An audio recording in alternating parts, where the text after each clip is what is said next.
So what do you think about Isaiah 11, verses 6 through 9? Very popular passage. It is the passage about the animals lying down together, the infant child playing with the cobra, and the nursing child playing on the hole of the viper. It depends on which translation you read from. Now, the popular view, no doubt, is that this is to be fulfilled in our future, when Christ returns to set up his 1,000-year kingdom on earth. That's the view of dispensationalists. That's the view of premillennialists in general. It's not my view, and it's not the view of a lot of amillennialists. I'm an amillennialist, although it is the view of some amillennialists. And if you don't know what an amillennialist is, it really doesn't matter for this video. But my view is that this is a present reality. This passage is a present reality in the Messianic age now, between the first coming of Christ and his return. And, we'll take a look at it here. I don't plan to change anybody's eschatology in a short little video. I don't even plan to answer all your questions about my eschatology as I explain my viewpoint on this. It's just to get your studies started. It's just to have something to go by if you're new to all this. Food for thought. Let's look at it. But first, I got to say that the most interesting thing about the passage is hardly anybody ever quotes it correctly. The famous image is of lions laying down with lambs. That I Googled these images just to pull those up. Here you even have a tattoo that somebody has. But this image is everywhere. And the reason that's interesting is because the passage doesn't say anything about lions laying down with lambs. Even that's the way that it's always remembered. And I mean, it doesn't change the meaning, but it doesn't say anything about that. The Bible actually never uses that terminology. I mean, but it's a small matter. Let's look at the passage, though. Now, this is from the Legacy Standard Bible. As I said, the passage here, the verses read, "And the wolf will dwell with the lamb, and the leopard will lie down with the young goat, and the calf, and the young lion, and the fatling together. And a young boy will lead them. Also the cow and the bear will graze, their young will lie down together, and the lion will eat straw like the ox. And the nursing baby will play by the hole of the cobra, and the weaned child will put his hand on the viper's den." And then it goes on, "They will do no evil nor act corruptly on my holy mountain, for the earth will be full of the knowledge of Yahweh as the waters cover the sea." Now, when I'm having discussions with people about the reign of Christ, him now sitting on the throne of David, which I believe the Bible clearly teaches, inevitably someone will make the argument, and they will almost always argue it the same way. They'll say, "I don't see any lions laying down with lambs." That hasn't happened yet. And I mean, if you're understanding this literally, it would be a decent argument to make. I don't believe it is literal, though, but let's take a look at this. Now, you notice the first verses say, "Then a shoot will spring from the stem of Jesse." Talking about a plant, Christ is often in Isaiah talked about as a shoot or root of Jesse. The Bible talks about him being a vine. But it says a shoot will spring from the stem of Jesse. Jesse was the father of David. Jesus is a descendant of David. Well, this happened in his first coming. He came as a descendant of David, as is emphatically taught in the New Testament in his first coming. That's not going to be the issue when he returns the second time. He's still a man, still going to be glorified in a glorified body. But the emphasis on him coming and springing up from the stem of Jesse happened in his first coming. It goes on to say the Spirit of Yahweh will rest on him, the Spirit of wisdom and understanding, the Spirit of counsel and might, the Spirit of knowledge and the fear of Yahweh. Well, a similar passage is in Isaiah 61. "The Spirit of Yahweh is upon me because Yahweh has anointed me to bring good news to the afflicted." By the way, the personal name of God is, in fact, in the Hebrew. And so I quote this passage because it's actually quoted by Christ in Luke chapter 4. In verse 18 it says, now this is Jesus speaking, the Spirit of the Lord is upon me. He's quoting Isaiah 61. Because he has anointed me to preach the gospel to the poor, he has sent me to proclaim release to the captives. And he goes on. But you see that he's quoting Isaiah 61, which has a reference about the Spirit being upon him. Well, in Isaiah 11, it says the Spirit of Yahweh will rest on him. Well, this is a true reality of his first coming. He came as a descendant of Jesse. The Spirit was on him, as it says in Isaiah 61. It talks about he will not judge by what his eyes see, nor render a decision by what his ears hear. In contrast to judging by righteousness, he will not look at your clothing, how rich you are, or if you're beautiful or not, and make judgments like that, or hear by rumors. He talks about that in the New Testament. He says, do not judge by appearance, but judge righteous judgment. So that's a reality of his first coming. It says he will strike the earth with the rod of his mouth. He talked about if anybody rejects my words, my word will judge him in the last day. And he pronounces doom and judgment upon the wicked. All of the gospel that is a part of his ministry and the extension of his ministry and the apostles brings judgment upon the wicked.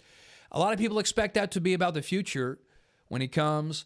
No, this is the way the prophets speak. When a prophet speaks judgments and rebuke, this is the kind of the way that it speaks. Well, this is a reality of his first coming. And I'm going to give you an example in Hosea. In Hosea 6, we'll begin in verse 4. It says, what shall I do with you, O Ephraim? What shall I do with you, O Judah? For your loving kindness is like a morning cloud, and like the dew which goes away early. Therefore I have hewn them in pieces by the prophets. I have killed them by the words of my mouth. And the judgments on you are like the light that goes forth. You see, he's talking about how he has spoken judgments and rebuke, and these things are a matter of dire consequence for these people. That's what it means. He hasn't literally hewn them in pieces by the prophets. The prophets didn't do that. They spoke judgments. Woe unto the nations.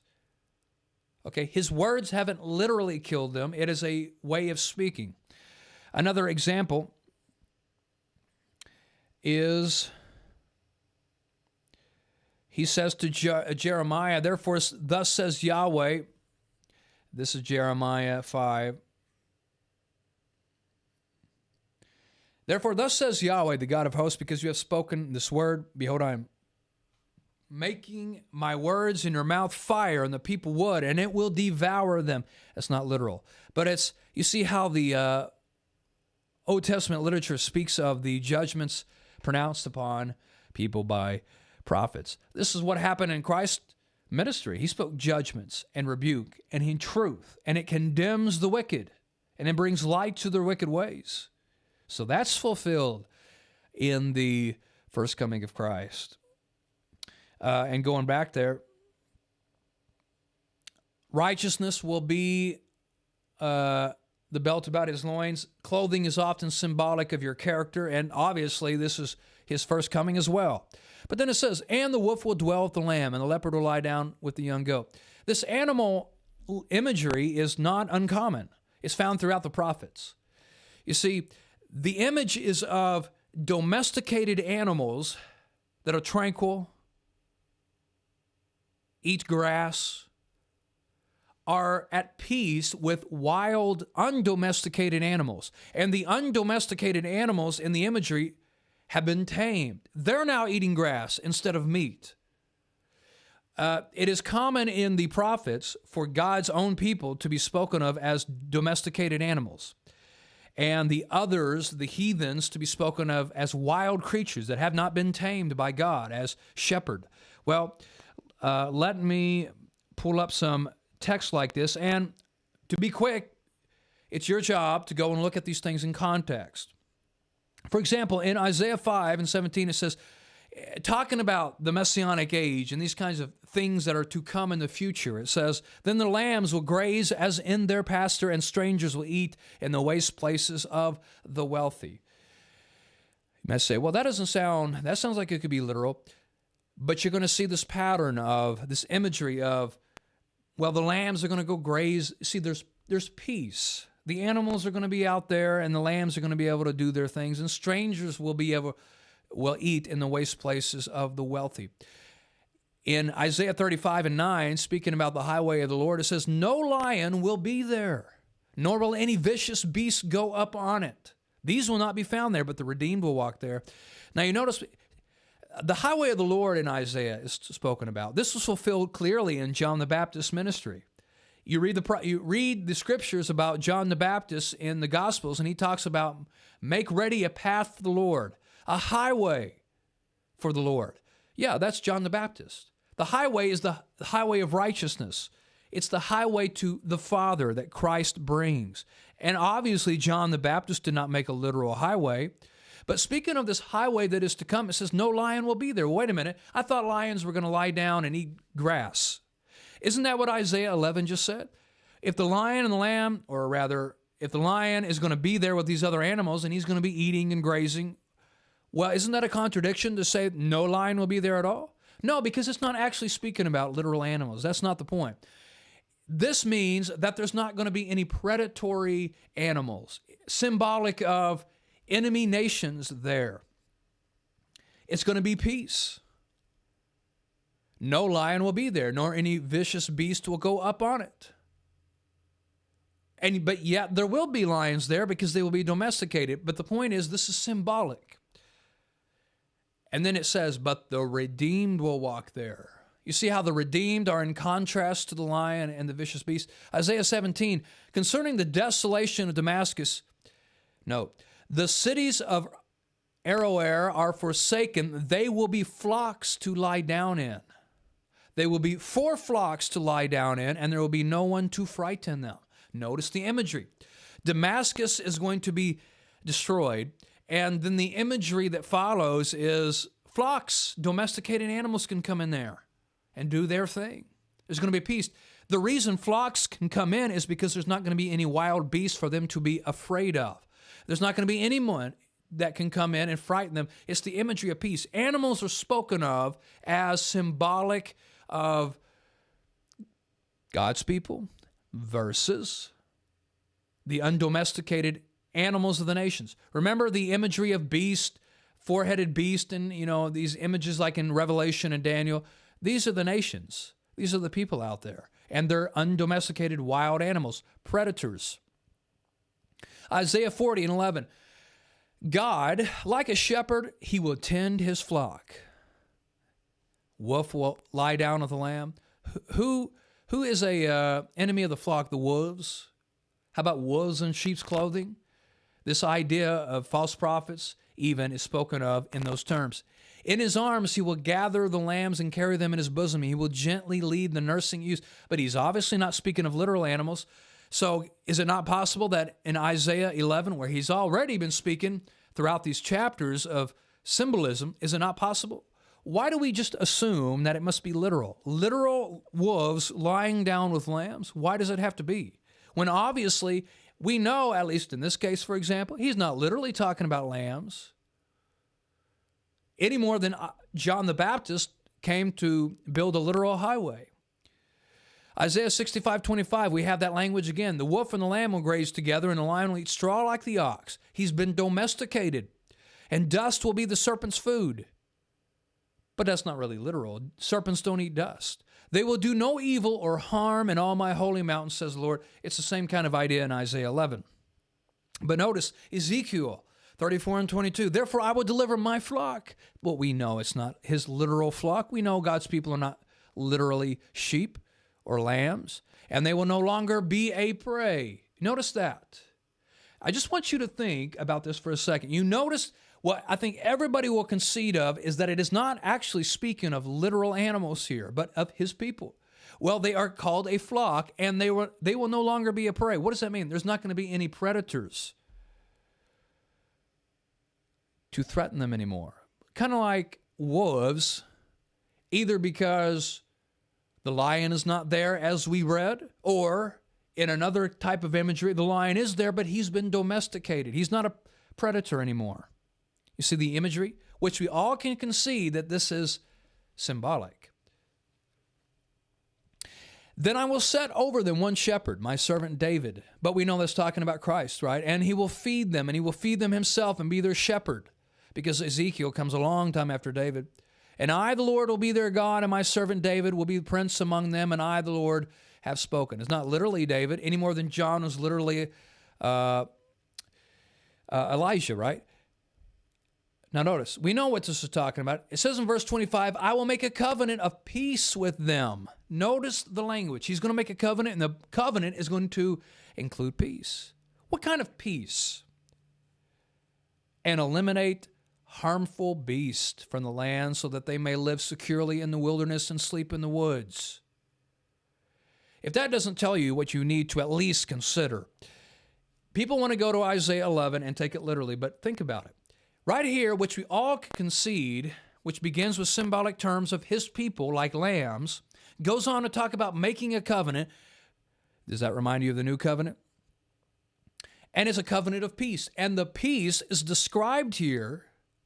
And we know that animals are not literally in the new covenant, but the peace is described in the terms of there are no more harmful beasts. They've been domesticated.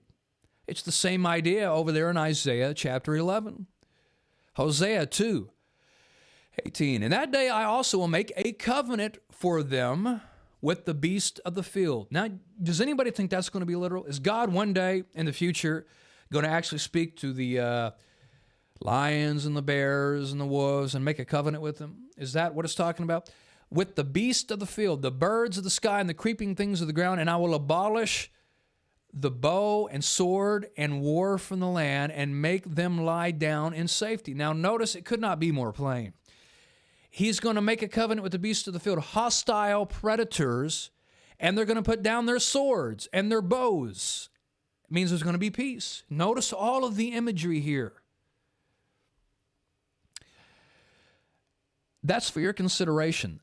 So my view is that the terminology is of God's people who are already domesticated, people in his kingdom, and then in comes hostile forces. The nations throughout the prophets are spoken of in these terms as we just saw, beast and bears, like, the images found in Daniel. But they're going to come into the kingdom, become one body, and be at peace as if they're all domesticated. That's what's happening. And the nursing baby will play by the hole of the cobra, and the weaned child will put his hand on the viper's den. I think that's just a continuation of the imagery that the young child will have nothing to worry about. For time's sake, I'm not going to elaborate on that, but it does speak about humbling ourselves as children in the New Testament. But it's a part of the spirit of being in the church, being in his kingdom. Colossians 1:13 says we're in his kingdom, by the way. Let's see. Colossians 1, who rescued us from the authority of darkness and transferred us into the kingdom of the Son of his love. And then it says, they will do no evil nor act corruptly in all my holy mountain. This harkens back to the mountain of the Lord's house in Isaiah chapter 2, which you can find the fulfillment of this in the New Testament. A mountain is symbolic for government. It's not literally going to be on top of the other mountains. And his government is in the New Testament. He is a king. But it says they will do this in the holy mountain. It's not as if, and of course today there's war and hostility in the world, right? But it's in the mountain of the Lord, in his kingdom is where these animals come and be at peace. Not outside of it. In the church. If I wanted to take more time, I could talk about how this clearly, mountains are symbolic through the prophets, okay? It's very clear, but again, you just have to study that for yourself. In the kingdom, in his government, there's going to be peace between hostile forces. And the earth will be full of the knowledge of Yahweh as the waters cover the sea. As the waters cover the sea, the water is in contrast to the land.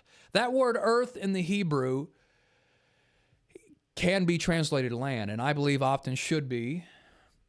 But, translators have to make a decision. A lot of translators are premillennial, by the way.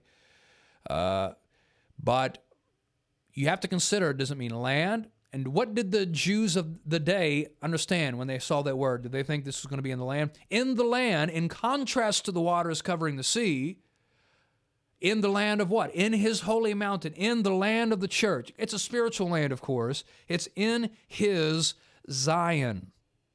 In the church. The church is called the New Jerusalem in the New Testament. But I want to give you an example of what I believe the kind of thing it's talking about. And now future people, and I don't mean anything derogatory about that, but people that see all this happening in the future, and a lot of them are dispensationalists who distinguish the nation of Israel from the church. The New Testament doesn't. But let me give you an example of what I think is happening. Talking to the Christians at Ephesus in Ephesians chapter 2, and I believe most people can see, most are of these in the audience here, or the readers of Paul here, are Gentile, not Jewish. But it's going to be clear from the text. He says, therefore remember that you formerly, the Gentiles in the flesh, Gentile of the nations, not a Jew, who were called uncircumcision by the so-called circumcision, which is performed in flesh by human hands. Remember that you were at that time without Christ, alienated from the citizenship of Israel.